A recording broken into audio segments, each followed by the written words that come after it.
एक गुरु थे जिनका नाम था मस्त बाबा। लोग उन्हें मस्त कहते थे क्योंकि वो हमेशा मस्त ही रहते थे। कोई उनके पास अपना बड़े से बड़ा दुख लेकर भी जाता तो भी वो उस व्यक्ति को अपनी तरह मस्त कर देते। वो खुश होकर हंसकर अपनी जिंदगी की सारी परेशानियों को भूल कर ही उनके पास से जाता।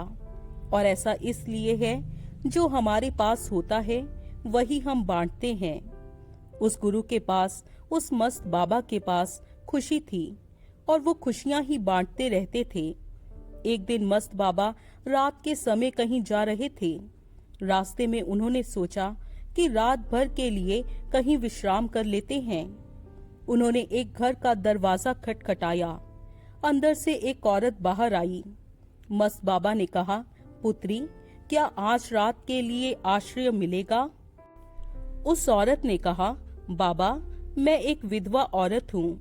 लोग मेरे बारे में गलत नजर से सोचते हैं, इस कारण मैं बहुत दुखी रहती हूँ। मस्त बाबा ने आकाश की ओर देखा, फिर जोर से हंसे और कहा, पुत्री, जिंदगी हंसने के लिए है, रोने के लिए नहीं। इसे हंसते हुए निकालो। अगर कोई गलत देख रहा है तो उसके मन में गलत है। दोष तो उसके अंदर है, तुम्हारे भीतर नहीं। इस कारण अपने आप को दुख मत दो। दुख तो वो पाएंगे जो अपने तन को तो साफ कर लेते हैं पर मन में गंदगी रखते हैं। मैं यहीं तुम्हारे घर के बाहर चादर बिछाकर सो जाता हूँ, तुम अपना दरवाजा बंद कर लो। उस औरत ने अपना दरवाजा बंद कर लिया और मस्त बाबा बाहर चादर बिछाकर सो गए। सुबह हुई और उस औरत ने दरवाजा खोला। दरवाजा खोलते ही उस औरत का 4 साल का बच्चा दौड़कर बाहर चला गया और वो औरत उसके पीछे पीछे भागी। उसने कहा, कहाँ जा रहा है? रुक जा, सुन जा, मत जा, यहीं रुक। पर वो बच्चा नहीं रुका, खेलने के लिए बाहर चला गया। और उस औरत ने पीछे मुड़कर देखा तो मस्त बाबा ध्यान में बैठे थे। उस औरत ने मस्त बाबा के लिए भोजन तैयार किया और भोजन रखकर मस्त बाबा से कहा, गुरुजी, रात को मैं आपको भोजन नहीं दे पाई। मेरे मन में अपने बच्चे के भोजन का लालच था। मैं उसके लिए भोजन बचाकर रखना चाहती थी, पर मुझे रात में ही अपनी गलती का एहसास हो गया था। तो मुझे क्षमा करें और ये भोजन ग्रहण करें। मस्त बाबा ने कहा, भोजन देना तो बहुत पुण्य का काम है और पुण्य करते समय दुखी नहीं होते, खुश होते हैं। एक एक खुशी जोड़ते जाओगे तो ये खुशियां तुम्हें सुख देकर जाएंगी। उस औरत ने बाबा से कहा, बाबा, ये मौत क्यों आती है? हम क्यों मर जाते हैं? मृत्यु हमें क्यों ले जाती है? इस मौत ने मुझसे मेरे पति को छीन लिया। अब मैं अपने बच्चे के लिए डरती हूँ कि कहीं मौत उसे भी मुझसे छीन कर ना ले जाए। ये सुनकर गुरु पहले मुस्कुराए और फिर हंसे, फिर जोर से हंसे और फिर लोटपोट हो गए। उस औरत को कुछ समझ नहीं आया। उसने सोचा, गुरुजी पागल हैं। मस्त बाबा ने कहा, इसका उत्तर तो तुम्हारे पास ही है और मुझसे पूछती हो? उत्तर तो तुम अपने साथ लेकर घूम रही हो, देख रही हो पर देख नहीं रही हो। उस औरत ने कहा, क्या नहीं देख रही हूँ गुरुजी? सब तो दिख रहा है। मस्त बाबा ने कहा, इसका उत्तर मैं तुम्हें शाम को दूंगा। इसके बाद वो औरत कुछ काम में व्यस्त हो गई। फिर जैसे जैसे समय बीतने लगा, उसे अपने बच्चे की चिंता होने लगी। वो उसे खोजने के लिए बाहर गई, इधर उधर खोजती रही। दिल ढलने लगा। उस औरत को अपने बच्चे की चिंता थी और आखिरकार उसे अपना बच्चा मिल ही गया। वो कुछ बच्चों के साथ घर घर खेल रहा था। जब वो औरत उस बच्चे को अपने साथ ले जाना चाहती थी तो वो बच्चा उसके साथ नहीं आना चाहता था। वो चिल्लाया, मैं यहीं रहना चाहता हूँ, अपने दोस्तों के साथ यहीं खेलना चाहता हूँ। उसके दोस्तों ने कहा, चाची, इसे यहीं रहने दो। पर समय ज्यादा हो रहा था। उस औरत ने अपने बच्चे का हाथ पकड़ा और कहा, अभी के अभी घर चल।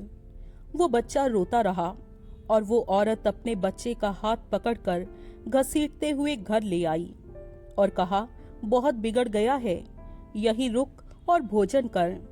उस औरत को अपने बच्चे का हाथ पकड़कर घसीटते हुए लाते हुए मस्त बाबा ने देखा और वो जोर से हंस पड़े और कहा, अरे मालिक सब वैसा ही है पर दिखता नहीं है। उस औरत ने बाबा को हंसते हुए देखा और कहा, गुरुदेव मुझसे क्या कुछ गलती हो गई है? मस्त बाबा ने कहा, नहीं पुत्री, तुमने तो बिल्कुल सही किया है, वही किया है जो परमात्मा करता है, मालिक करता है। देखो हम सब उस परमात्मा के, मालिक के, उस परम शक्ति के, उस प्रकृति के बच्चे हैं। फिर एक दिन सुबह होती है और हम भागते हुए बाहर जाते हैं खेलने के लिए और बाहर अपने जैसे लोगों को ढूंढते हैं, परिवार बनाते हैं, घर बनाते हैं, सारा दिन उसी में लगे रहते हैं। बड़ा मजा आता है खेलने में।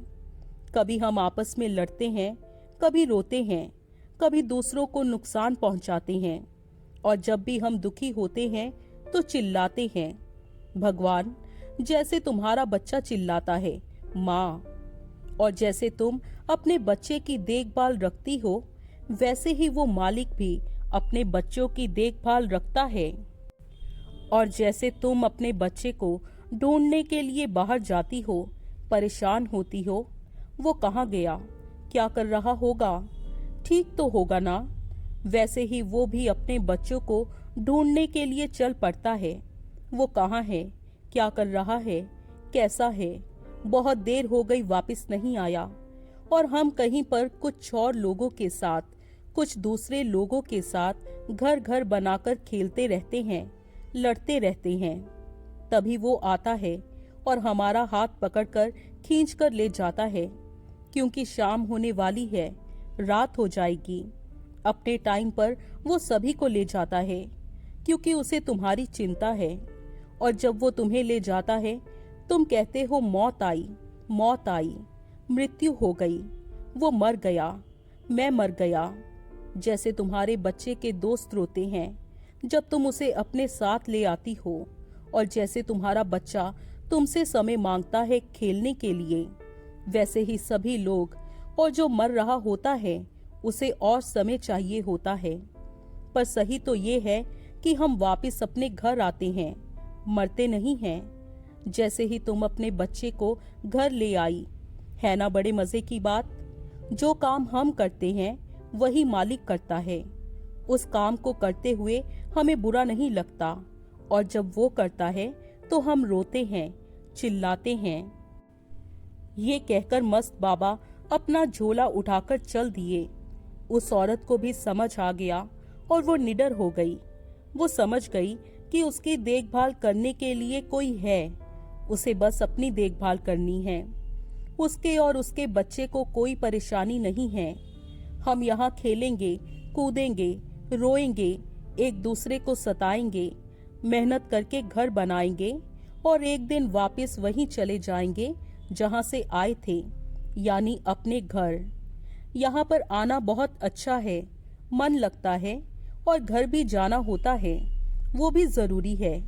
हम में से बहुत सारे लोग मौत से डरते हैं। बहुत सारे क्या, सभी लोग मौत से डरते हैं, जबकि उन्हें ये पता भी नहीं होता कि उन्हें जीवन कहाँ से मिला है। जीवन पर ना तुम्हारा हक है और ना ही मौत पर। इसलिए जो तुम्हें मिला है उसका खूब उपयोग कर लो।